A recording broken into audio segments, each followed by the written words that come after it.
हुई है। वो कहते हैं ना, पाकिस्तान की आर्मी ने आज तक कोई इलेक्शन तो हारा नहीं और कोई युद्ध जीता नहीं। तो ये सच्चाई है। पाकिस्तान की जो प्रॉब्लम है, पाकिस्तान की फौज है और पाकिस्तान की फौज ने जकड़ा हुआ है और वो जी नहीं इसको लेट गो करने चाहिए। दो तीन चीजें और हैं, मुझे लगता है पाकिस्तान को समझना पड़ेगा कि अगर उनको, अब वो क्या कर रहे हैं कि जब उनकी फौज है वो इतना डिफेंस बजट नहीं दे सकते, मगर अभी भी 3.5% ऑफ जीडीपी वो डिफेंस में यूज करते हैं। हर साल 17 से 18% जो एक प्रकार से वो बजट बढ़ा देते हैं। उनके पास पैसा तो है नहीं, बजट कैसे बढ़ा रहे हैं? इसका मतलब ये है कि जो इंफ्रास्ट्रक्चर में पैसा खर्च होना था, जो ब्रिजेस बनने थे, हॉस्पिटल बनने थे, स्कूल बनने थे, वो तो बनते नहीं। और पाकिस्तान की आर्मी और एयरफोर्स और नेवी को पैसा मिलता रहता है। ऐसा देश जिसके पास खाने को दाने नहीं है, वो 40J-35 एयरक्राफ्ट चीन से खरीदने वाला है। पैसा कहां से आएगा? तो पैसा क्या आता है? जो पैसा आपका नॉर्मल बजट का है उसको निकाल के आप फौज को दे रहे हैं। तो एक प्रकार से फौज जो है दीमक की तरह पाकिस्तान की इकोनॉमी को खा रहा है। ये समझ आना चाहिए। और यही पॉइंट ठीक जो है, ये अभी टीटीपी बोल रहा है, ठीक तहरीके तालिबान पाकिस्तान कह रहा है कि असली वजह पाकिस्तान की है, पाकिस्तान की आर्मी। जब तक पाकिस्तान की आर्मी को आप हिट नहीं करेंगे, उसको इकोनॉमी दायरे में नहीं लाएंगे, वो आइसोलेट नहीं करेंगे, तब तक पाकिस्तान की इकोनॉमी नहीं समझ सकती। जी रोविंदर सचदेव जी, आपके पास हम आएंगे और आपसे ये समझने की कोशिश। देखिए, पाकिस्तान इससे पहले से ही कर्ज में जो है वो डूबा हुआ है, कर्ज चुका पाने में असमर्थ है वो पूरी तरह से। ऊपर से देखिए, ये जो युद्ध की शुरुआत हुई है जिसमें टीटीपी के साथ उसे लड़ना है, तालिबान के साथ लड़ना है, अपने घर के अंदर में खुद बलूच के साथ उसे लड़ने चीजें लड़ने, क्योंकि कहीं ना कहीं पाकिस्तान को जड़ से उखाड़ने की कोशिश में है बलूच लिबरेशन आर्मी भी। सीधे तौर पे इन सब से लड़ने का एक एक्सपेंडिचर होता है जो आप ऑलरेडी खर्च कर रहे हैं। पाकिस्तानी सेना पे तमाम आपके खर्चे जा रहे हैं, सेना पे हमारे यहां से भी एक बजट, एक फंड जाता है, लेकिन देश के आर्थिक स्थिति को भी ध्यान में रखा जाता है कि हमें यहाँ के जो सिविलियंस हैं उनको भी ध्यान में रखना है, उनकी भी तरक्की हो, और वहीं हमें अपने डिफेंस जो डिपार्टमेंट है उसको भी सही तरीके से चलाना है। ऐसे में लगातार कर्ज में फंसते चले जाना और एक बार फिर से कर्ज की मांग करना, कर्ज के लिए गुहार लगाना, आप पाकिस्तान को किस दिशा में जाते हुए देख रहे हैं? आप देखिए, दो चीजें। एक तो ऑब्वियसली पाकिस्तान एक इकोनॉमिक रुइन, जैसे को इकोनॉमिक बर्बादी की तरफ जा रहा है, दैट्स व्हाट ओवरऑल। सेकेंडली हम उसमें और आते हैं, but secondly thirdly with respect to India, मेरे ख्याल से हमें यह भी सोचना चाहिए कि कल को अगर पाकिस्तान पूरा का पूरा एक्सप्लोड इम्प्लोड हो जाता है, लॉलेस हो जाता है, तो हमारी नेशनल सिक्योरिटी पे क्या इम्पैक्ट है? हमें हर चीज में श्योर पाकिस्तान ओके हमारा दुश्मन है, वो अब हमें को दुश्मन कहता है, हम उसको दुश्मन नहीं कहते, राइट? वो हमको दुश्मन कहता है। वो अगर एक्सप्लोड हो जाए, वो खुद तो गया, उसके साथ साथ वो हमें कहीं ना कहीं हमें भी बड़ा डेंजर है। तो इसलिए एक तो ये है कि पाकिस्तान की जितनी भी मुश्किलें इकोनॉमिक और जितनी चीजें, जैसे जनरल शिवाज ने बताई, very right, very right, but at the same point of time हमें अपनी नेशनल सिक्योरिटी के हिसाब से खुश नहीं होना चाहिए कि ये हो रहा है, वो हो रहा है, वो बर्बाद हो रहा है तो हमारे लिए फायदा है, वो बर्बाद हो रहा है तो हमारे भी नुकसान हो सकता है। हमें ये सोचना चाहिए छोटा सा, क्योंकि टोटल लॉलेस हो जाएगा, वहां से जिहादी व्यादी न्यूक्लियर है इनके पास। यानी आप ये कह रहे हैं रोविंदर जी कि तालिबान से कहीं ना कहीं हमें नुकसान है? नहीं नहीं, मैं तालिबान मल्टीपल, टीटीपी अगर वहां पर स्थिति थोड़ी सी भी अंडर कंट्रोल होती है तो कहीं ना कहीं इसका सीधा असर जो है वो भारत पे पड़ेगा। ओ डेफिनेटली यस, वो तो अलग पड़ेगा, बट मैं बात कर रहा हूँ ओवरऑल पाकिस्तान की। ओवरऑल पाकिस्तान की स्टेट अगर फेल हो जाती है, जिस तरह से इनकी इकोनॉमी जा रही है और हम देख रहे हैं, और पाकिस्तान को क्या करना पड़ेगा इकोनॉमिकली, मैं उसमें आता हूँ क्विकली। बट अगर ओवरऑल पाकिस्तान फेल हो जाता है, मैं ये नहीं कि हमें पाकिस्तान को व्हाटएवर, बट ओवरऑल अगर पाकिस्तान फेल हो जाता है, सारे उसके अंग भंग हो जाते हैं, तो general Sivach and group captain Devnath, their wise warriors, they will tell you कितनी बड़ी चैलेंज हो जाएगा हमारे लिए, that's what. But yes, Pakistan खुद उस राह पे जा रहा है और हमें उस राह की तैयारी करनी है, that's the second point. Now third point, Pakistan की इकोनॉमी जाए फिलहाल, by the way yes IMF ने कंडीशंस लगाई वगैरह, बट इस समय अगर आप नंबर्स देखो ना, इस समय पाकिस्तान की इकोनॉमी शायद थोड़ी ठहरी हुई है, गिर रही है, बहुत मुश्किलों में जाएगी, पर थोड़ी ठहरी हुई है। पाकिस्तान प्रयास कर रहा है यस आईएमएफ के लोन के साथ, और वही बात हुई, लोन लेना है तो कंडीशंस है, कंडीशंस आईएमएफ की होती है, सरकार अपना खर्चा कम करे, सब्सिडी कम करे, सरकार टैक्स ज्यादा लगाए, उसी में चल रहा है ये 1.5 लाख नौकरी गई है। अब जैसे फौजी फाउंडेशन का जनरल सिवाच बता रहे थे, फौजी फाउंडेशन का सालाना करीब एनुअल, ये नॉन प्रॉफिट है, इसका सालाना करीब $30 बिलियन का बिजनेस है, इनके एयरलाइंस है, होटल्स है, बैंक्स हैं। अब मानिए फौजी फाउंडेशन, जो कि पाकिस्तान की मिलिट्री के जो रिटायर हो जाते हैं सीनियर लोग, उन्होंने फाउंडेशन बनाई हुई है, और उस फाउंडेशन का non profit sorry non tax status है। तो $30 बिलियन अगर कमाते हैं साल की, बिक्री करते हैं, तो हमारी जैसे जीएसटी 18% है ना, अगर 18% या 10 होने लगे, तो फौजी फाउंडेशन की 10 या 15% की जो सेल का पैसा है, वो पाकिस्तान सरकार पे आना चाहिए, पर वो आता नहीं है। 30 बिलियन का 10% हो गया $3 बिलियन, वो पाकिस्तान सरकार पे आना चाहिए टैक्स कलेक्शन, पर पाकिस्तान की सरकार वो टैक्स कलेक्ट करती नहीं है। तो आईएमएफ इस समय उस पे अड़ा हुआ है कि तुम फौजी फाउंडेशन को टैक्स के एम्बेट, टैक्स के दायरे में लाओ। हाउ कैन यू बी कि $30 बिलियन की वो कंस्ट्रक्शन ये वो करती है और टैक्स देती नहीं है। That that is one. Secondly, Pakistan ने एक और बड़ा खेल कर रखा है डिफेंस में, जो आईएमएफ अगेन प्रेशर कर रहा है। पाकिस्तान का डिफेंस बजट जो है, वो I think I am forgetting exact number, कुछ $1 बिलियन है, जो भी होगा, 4 5 6 8 10 व्हाटएवर। पाकिस्तान ने अपने डिफेंस बजट में जो पेंशन्स ये देते हैं उसको इंक्लूड नहीं किया। ये मुशर्रफ ने किया था अपने टाइम में कि डिफेंस बजट बड़ा दिखता है, उसको कम दिखाने के लिए ऐसा करो, पेंशन्स को अलग कर दो, उसको सिविल कर दो। जैसे इंडिया में भी हमारी डिफेंस मिनिस्टर का जो बजट है, general Shivraj Devnath ji will tell us, includes जो हमारी टोटल डिफेंस का बजट और पेंशन्स का बजट। पाकिस्तान ने क्या करा, दुनिया को दिखाने के लिए कि हमारा डिफेंस बजट इतना बड़ा नहीं है, उसने अपने वेटरन्स की पेंशन्स को अलग कर दिया, उसको सिविल अकाउंट में डाल दिया। आईएमएफ ये कह रहा है, अव्वल तो आप उसको वापस लाओ, टोटल डिफेंस में दिखाओ कि टोटल डिफेंस का कितना खर्चा है, और उस पेंशन बजट को आप कम करो, क्योंकि आप जो जितना पेंशन में दिए जा रहे हो, जितने मतलब बहुत लैविशली ये दे रहे हैं, उसको आप कम करेंगे तो आपका कम होगा। तो पाकिस्तान इस समय बहुत ही सीरियस कंडीशन में, बट फिर भी मुझे जो दिखता है इस समय पाकिस्तान की सरकार खुद को समझती है, आईएमएफ से कुछ ऑक्सीजन मिल गया, यूए से कुछ वो, कि वो ये कुछ अगले चंद 6 9 महीने निकाल देंगे, और उसके बाद पाकिस्तान क्या गैम्बल कर रहा है, वो ये गैम्बल भी कर रहा है। पाकिस्तान हमेशा गैम्बल और खेल खेलता है, वो ये गैम्बल और खेल खेल रहा है कि ट्रंप आएगा, ट्रंप एंटी चाइना है, तो ट्रंप चाहेगा कि हम चाइना से थोड़े दूर हों, तो हम ट्रंप से डील करेंगे, भैया ठीक है हम चाइना से थोड़े दूर होते हैं, सीपेक कॉरिडोर रहेगा, सीपेक कॉरिडोर कहीं जाने वाला बिल्कुल रहेगा सदियों तक मेरे विचार से। बट पाकिस्तान छोटी मोटी सिग्नल करेगा ट्रंप सरकार को कि मैं चाइना से थोड़ा दूर हो रहा हूं, तो ट्रंप सरकार ठीक है 1 बिलियन ले ले। उसके अलावा जो पाकिस्तान खेल खेलेगा, ईरान में इन्हें सत्ता पलट करना है, इसराइल और अमेरिका को मिलके कभी ना कभी करेंगे।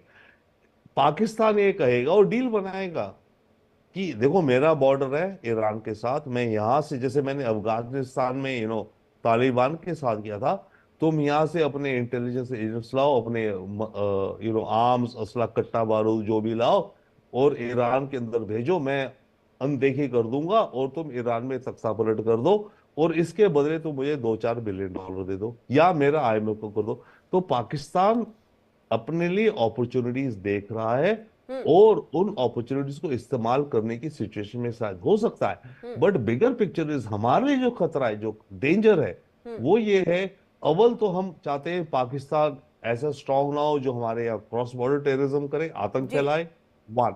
सेकेंड, जो कि हमें थ्रेटन करे, ओके। एंड थर्ड, हमारा खतरा है कि अगर पाकिस्तान, नॉट खतरा है बट एक कॉन्टेक्स्ट है, पाकिस्तान अगर बिखर गया, बलूच इधर हो गए और ये वहां हो गए, पाकिस्तान में केओस हो गया, तो आतंकी और तालिबान वाले, तहरीक तालिबान ही तो, पाकिस्तान का जो टीटीपी है तालिबान, वो पाकिस्तान में शारिया चाहता है।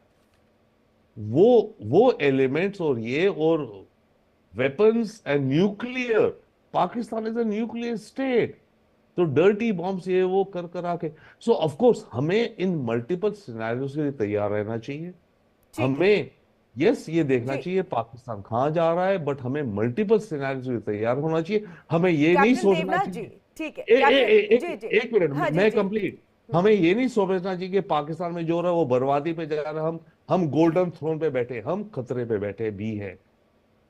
जी कैप्टन देवनाथ जी, आपके पास जो बात यहाँ पर रविंद्र सचदेव जी ने कही है कि देखिए हमें तैयार रहने की जरूरत है, क्योंकि नेशनल सिक्योरिटी जो है वो एक बहुत बड़ा मसला हो जाएगा अगर पाकिस्तान में उथल पुथल चीजें मचती हैं तो। सहमत, एग्री?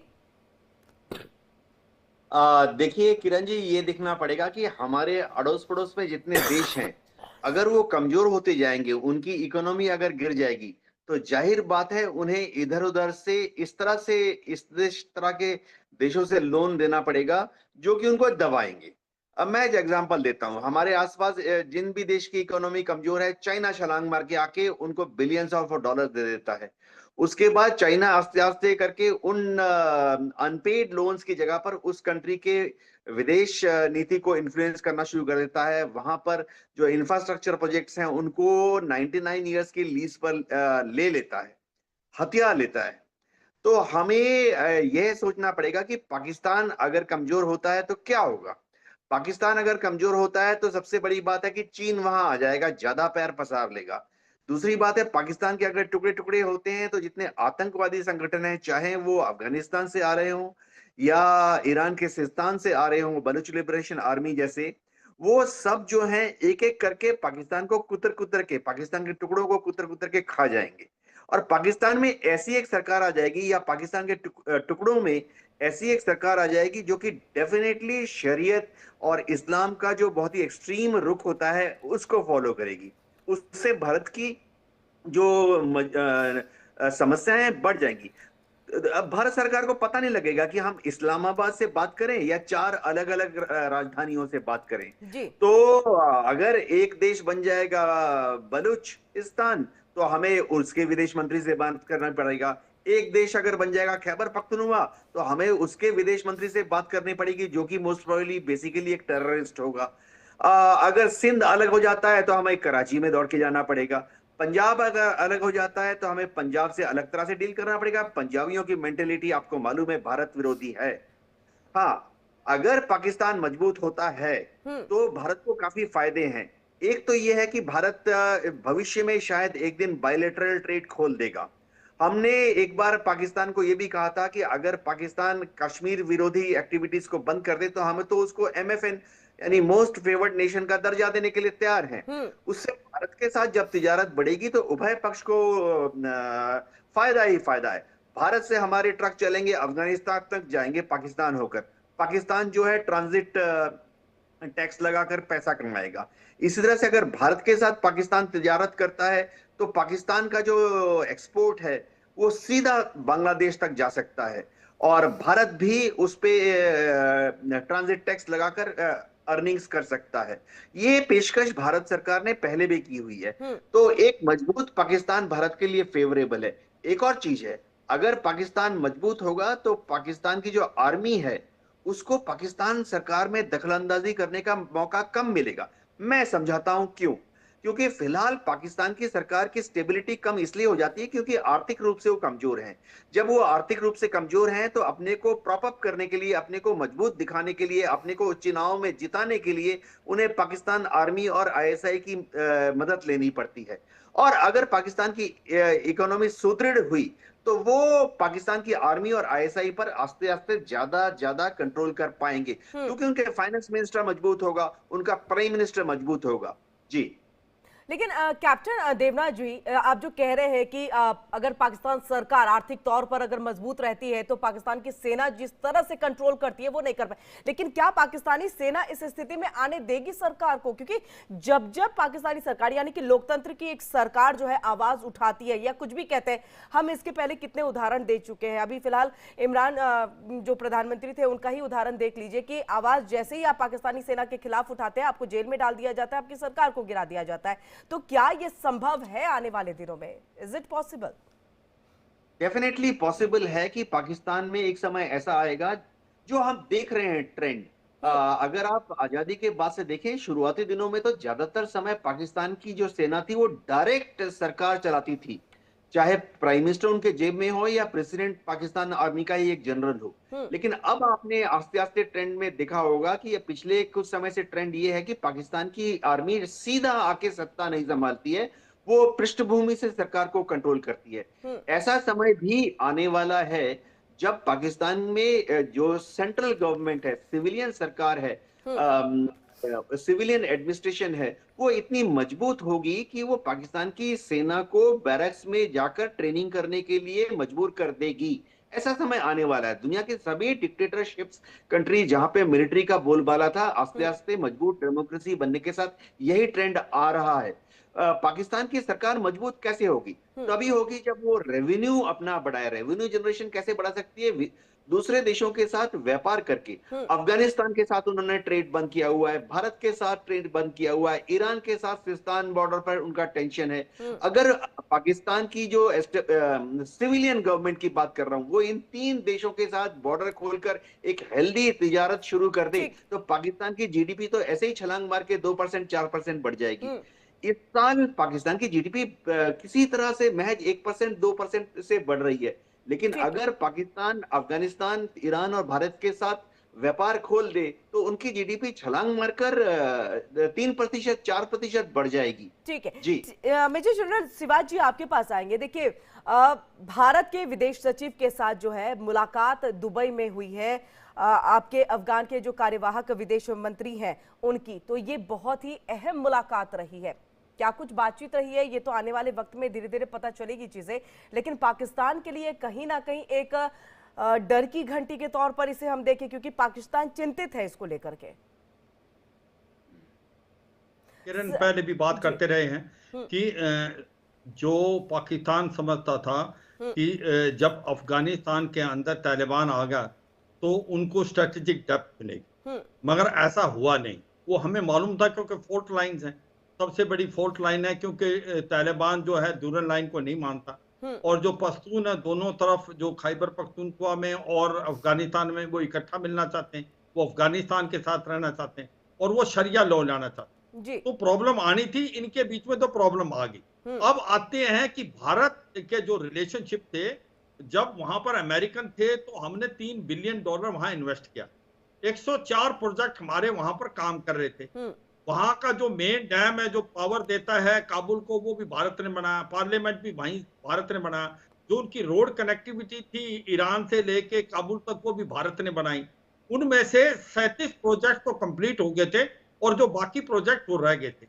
मगर जब से तालिबान आई है दोबारा, तालिबान 2.0, और जब से पाकिस्तान के रिलेशन तालिबान के साथ खराब हुए हैं, तो उनकी गवर्नमेंट ने भारत की गवर्नमेंट को बोला है कि आप आके अभी इन प्रोजेक्टों को पूरा करें, क्योंकि वो कहते हैं एनिमीज और फ्रेंड। तो कहीं ना कहीं तालिबान की गवर्नमेंट और भारत के बीच में वर्केबल रिलेशन है। ये अलग बात है कि हमने आज तक उनको रिकॉग्नाइज नहीं किया, ना हम वो रिकॉग्नाइज करेंगे, वो हमारी पॉलिसी के अगेंस्ट है।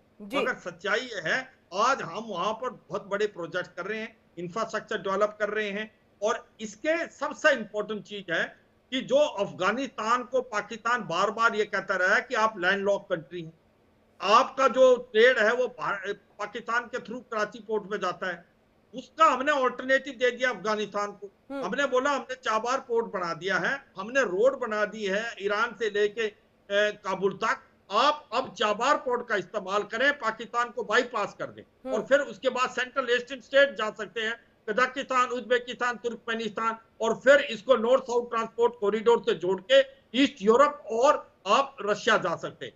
तो सच्चाई यह है कि अब अफगानिस्तान को भी समझ आने लगा है कि ये जो बिजनेस मॉडल भारत बता रहा है ये ज्यादा बेटर है, ये वर्केबल है, और अब उसको इतनी डर नहीं है पाकिस्तान का। इसीलिए अब वो बार बार ये कह रहा है कि हम नहीं मानने वाले डूरल लाइन को, ये एक प्रकार से इमेजिनरी लाइन है और हाइपोथेटिकल लाइन है।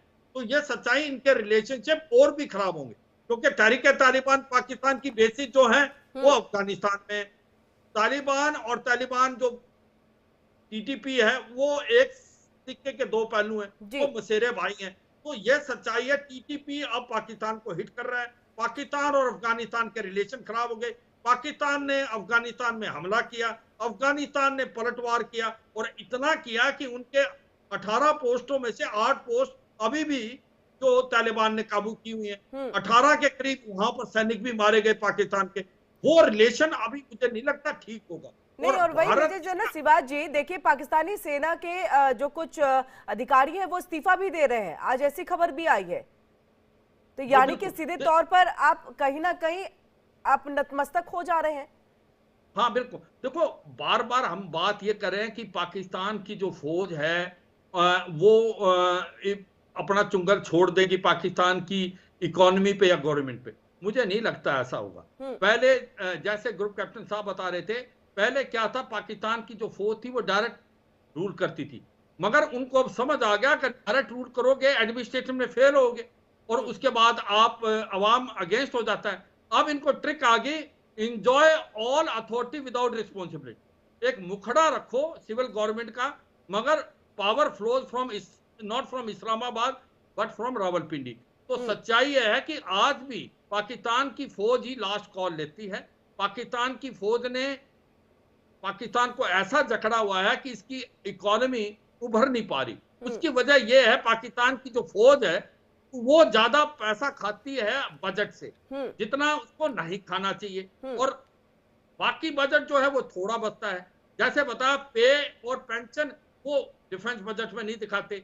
वो कहते हैं हमारा जो जीडीपी ये 2% ही है डिफेंस बजट, मगर असलियत में 4.8% है, क्योंकि डिफेंस में बजट के अंदर ये पे और पेंशन नहीं दिखा रहे। और सच्चाई ये है कि ये जो कार्रवाई चीन के साथ कर रहे हैं, अब ये 35 खरीदने की कोशिश कर रहे हैं, जो कि एक 5th जनरेशन स्टेल्थ एयरक्राफ्ट है, जो कि अभी तक भारत के पास भी नहीं है। पैसा कहां से आएगा? 4 सबमरीन ले रहे हैं, वो 4 फ्रिगेट ले रहे हैं चाइना से। तो ये समझ नहीं आ रहा पाकिस्तान की फौज ये पैसा कहां से लाएगी। इसका मतलब सच्चाई है कि जो इकोनॉमी पहले डूबी हुई है उसको और डुबो देंगे। तो मुझे लगता है चुंगल में फंसा दिया है। पाकिस्तान का प्रॉब्लम पाकिस्तान की फौज है। पाकिस्तान की जो फौज है उसने एक ऐसे मुकाम पे ले गया पाकिस्तान को, और एक भारत के अगेंस्ट एक इमेजिनरी थ्रेट दिखाते हैं कि अगर पाकिस्तान की फौज कमजोर होगी या ताकतवर नहीं हुई तो भारत हमला कर देगा, जबकि भारत ने आज तक कोई हमला नहीं किया। वो कहते हैं ना पाकिस्तान की आर्मी आज तक कोई कहीं ना कहीं माइंड वॉश करके अभी तक आवाम को जो है एक मूर्ख बनाने की कोशिश जो है, चाहे वो पाकिस्तानी सेना है या पाकिस्तान के सरकार है, वो करने की कोशिश करते रहे। रविंद्र सचदेवा जी आपके पास, सचदेव जी आपके पास आएंगे कि देखिए यहाँ पर जो बात कैप्टन देवनाथ जी ने की, उन्होंने कहा है कि देखिए अब कुछ अलग होने वाला है पाकिस्तान के अंदर में, इन द सेंस कि देखिए पाकिस्तानी सेना जो है वो धीरे धीरे पीछे हटेंगे और सरकार कहीं ना कहीं सामने आएगी, लेकिन ऐसे में उनको अपने रेवेन्यू को जनरेट करने की जरूरत पड़ेगी। जब वो आर्थिक दृष्टिकोण से मजबूत होंगे तो कहीं ना कहीं उनकी स्थिति भी जो है वो बेहतर हो जाएगी।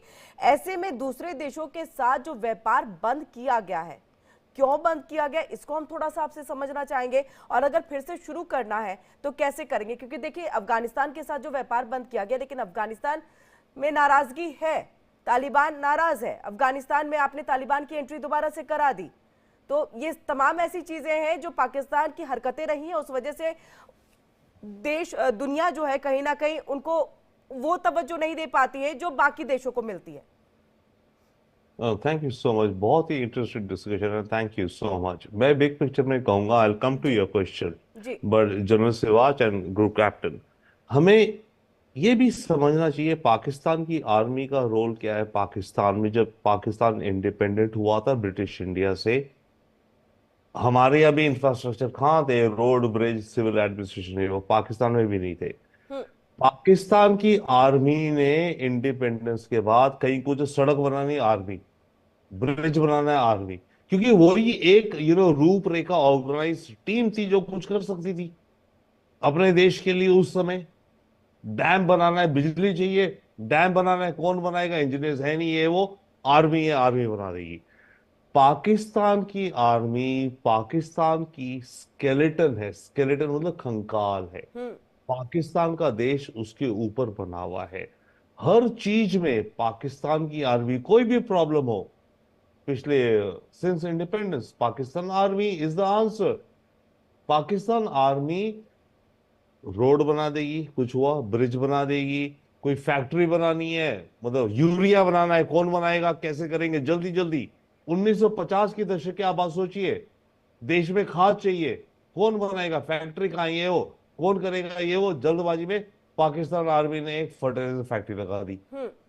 पाकिस्तान आर्मी पाकिस्तान की इकोनॉमी, पाकिस्तान के देश के लिए उनका स्केलेटन है, और उसके बिना पाकिस्तान मतलब एग्जिस्ट नहीं कर सकता इन अ वे, राइट। अब वो बात अलग है, हुआ क्या कि पाकिस्तान आर्मी ने इन सब चीजों को लेकर के अपना एम्पायर बनाया। भाई किसी को भी मौका मिले, जनरल्स थे, ये थे वो थे, नौकरी में पावर में थे, उसके बाद मानो यूरिया फर्टिलाइजर की फैक्ट्री लगानी है चाहिए, तो एक जनरल अपॉइंट हो गया, रिटायरमेंट के बाद वहां पर अच्छी सैलरी में उसने ठीक बना दी फर्टिलाइजर फैक्ट्री, देश के लिए खाद बन रही थी। तो पाकिस्तान की army is the solution for all Pakistan challenges. ये पाकिस्तान आर्मी का रोल रहा है पिछले 70 साल से। और अब हम इस समय अगर सोचे या कहें कि पाकिस्तान की आर्मी हट जाएगी और पाकिस्तान की सिविल गवर्नमेंट रोल कर लेगी, I think somehow we are misplaced. Pakistan Army is the foundation and skeleton, again I'm repeating the word, जिसमें पाकिस्तान की इकोनॉमी बेस्ड है, इकोनॉमी और देश बेस्ड है, और देश की सॉवरेनिटी बेस्ड है, that's one. So Pakistan army will remain और उस रोल में रहेगी। अब बात यह कि जो माहौल हो रहे हैं, जैसे टीटीपी है, शारिया, तालिबान को छोड़िए अफगानिस्तान के, बट पाकिस्तान का जो तालिबान है, जो ऑफ कोर्स ये दोनों तरफ है। मेरे फादर बाय द वे का जन्म हुआ था उस इलाके में, मैं उस इलाके से आता हूँ, नॉर्थ वेस्ट फ्रंटियर से, राइट। ये पश्तून है, ये फ्यूडल है, तो दोनों तरफ पाकिस्तान और अफगानिस्तान में इनकी फैमिलीज हैं, रिलेशंस हैं और रिश्ते हैं। तो ये एक अलग से कॉम्बिनेशन है। अब ये जो पाकिस्तान का तालिबान है, ये कहता है कि हमें इस देश में शारिया लाना है। यस श्योर, आर्मी नहीं चाहती, आर्मी क्या पाकिस्तान का देश नहीं चाहता, बट आर्मी भी समझती है चलो हो एग्जिस्ट कर रहे हैं पाकिस्तान में, ये रेजिस्ट कर रहे हैं। आर्मी ने कितनी ऑपरेशन चलाई हैं इन आतंकियों के खिलाफ, शारिया वालों के खिलाफ, कुछ सक्सीड हुए नहीं हुए।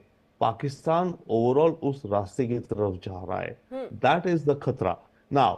अब आर्मी क्या कर पाएगी? आर्मी सी, पाकिस्तान के पास कोई ऑल्टरनेटिव नहीं है, पाकिस्तान को आखिरी सोल्यूशन नहीं देता कोई भी प्रॉब्लम, सबसे बड़ी प्रॉब्लम आर्मी सॉल्व करेगी, पीरियड। सिविल गवर्नमेंट कुछ नहीं कर सकती, सिविल गवर्नमेंट तो आईएमएफ से नेगोशिएट करेगी, लोन की बात करेगी, ये वो करेगी, और वो लोन भी किन शर्तों में मिलेगा वो भी जाना अभी नहीं, लेकिन रोविंदर जी ये मैं थोड़ा समझना चाहूंगी, आप कह रहे हैं स्केलेटन है, लेकिन ठीक है, एक इतने साल से स्केलेटन के तौर पर पाकिस्तानी सेना ने जो है पाकिस्तान को संभाला, सब कुछ किया, एवरीथिंग, बट राइट नाउ अब तो बदलाव होने चाहिए, चेंजेस होने चाहिए।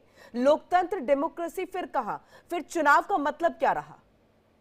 नहीं, बहुत जल्दी से जवाब दीजिएगा, वाइंड अप का समय हो रहा है सर। एक मिनट, किसने कहा कि डेमोक्रेसी का क्या फॉर्मूला होता है? डेमोक्रेसी का ये भी फॉर्मूला हो सकता है कि आर्मी आपके देश की पूरी सारी सर्विसेज की मदद करे, और सिविल गवर्नमेंट जो इलेक्टेड गवर्नमेंट है वो कुछ टैक्स और इकोनॉमी पे एक्ट करे। किसने कहा कि फॉर्मूला क्या है? ये तो हम अज्यूम करें डेमोक्रेसी का क्या मतलब है। पॉइंट इज कि पाकिस्तान के अंदर इसको लेकर के मैं जल्दी से कैप्टन देवनाथ जी से ले लेती हूँ, वाइंड अप का समय हो रहा है इसलिए सर वक्त नहीं दे पाऊंगी थोड़ा सा। कैप्टन देवनाथ जी बहुत जल्दी से इसका आंसर दे दीजिए, क्या वाकई यहाँ पर ऐसा कुछ नहीं है फॉर्मूला? पाकिस्तान के सामने बहुत